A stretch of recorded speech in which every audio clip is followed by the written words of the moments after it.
Kakain ka? Opo. Bakit po? May, Wala po akong pera. di, ako. Ha? Kakain ikaw? Opo. Hala, bigyan mo na ako? Kung kakain ka, kain. O, hingi ka na ng sabaw. Ano yan? Kayo, Bigyan mo ako? bibigyan ka siya kain. Oh, sige. Bibigyan mo ako pagkain. Opo, opo. Sige po. Akin to? Opo. Yan. Sige, kain ka na. Samahan mo muna ako. Hindi na, kasi solo flight ako. Saan ka solo? Solo flight nga eh. Wala, hindi ako pwedeng may kasama. Bakit? Kaibigan lang eh. Hindi na, kumain ka na lang. Kumain mo na ako. Tropa-tropa. Ay, solo flight nga ako. Eh, pwede naman dalawa flight. Kain lang eh. Wala. Ay, kumain ka na. Hindi ka na sumoki. Bakit? Saan ka pa pupunta? Siyempre, may patutunguhan ako. Saan? Doon sa destinasyon. Oh? Korea. Saan? Korea? Oo. Ako Japan. Asan ang pamilya mo? Gagawa pa lang ako ng pamilya. Ha? Oo. Oh? Oo. Kaya nga, pupunta ako ng Korea. Sa Korea ka ba gagawa? Opo. Oh. Para magkaroon ako ng pamilya. Kumain ka. Halika na, libre kita. Libre kita. Binigyan ka kasi ng sampo. Ako pala libre mo. Wala, ba't ka galit? Hindi, ayaw. Kumain na kasi ako. So gulay, ayaw mo na? Ayaw. Ba't mo ako binigyan ng 10?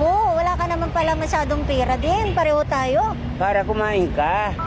Ikaw, Kumain na ako. ano ba meron dyan? Tingnan? Ito, Silip lang ako. karton, panapin. Ah, doon ka natutulog. Oo. Dali, usap tayo. Halika. Ano ang bibilin mo, sir? Sabihin mo sa akin. Very simple. Ano? Like Damit? Ano pa po? pants. Pantalon. Bibili tayong pantalon. Ano pa po? Baka Halika, mabigla. shopping tayo. Ayaw ko. Bakit? Bibigyan tayong pera. Mabigay ka pera? Oo. Ako may pera ako. Ako may pera din. Binigyan mo ako 10. Oo. Halika na. Damit lang akin, tsaka Sige, damit po. Bibili po tayo. Tsaka gusto mo tutulugan? hindi na. Dito lang naman ako natutulog eh. Muna natin ang tutulugan. Huwag na. Huwag na kasi. Ayun lang. Ano siya na mag-anak kasi dyan lang po sila umiinom lagi, nakatambay po lagi dyan. Sa may ano. Pwede ko ba siya kunan ng tutulugan? Depende po kung may kamag-anak siya na ano. Hanapan mo namin kayo ng matitirhan. Okay na po ako.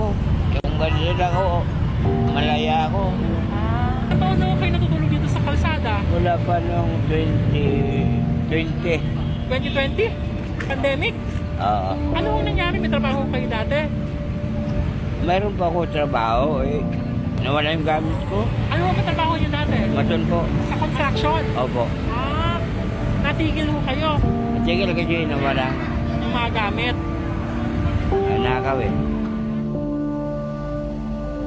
Imagine mo may problema ka na. Nabigla ako kasi humihingi ako sa iba at bigla na lang siyang lumapit sa akin. Tinanong niya kung kumain na ba ako at bigla na lang niya akong inabutan ng 10 piso. Kahit 15 lang ang pera niya. Pambili ng sabaw. Maganda ang puso niyan.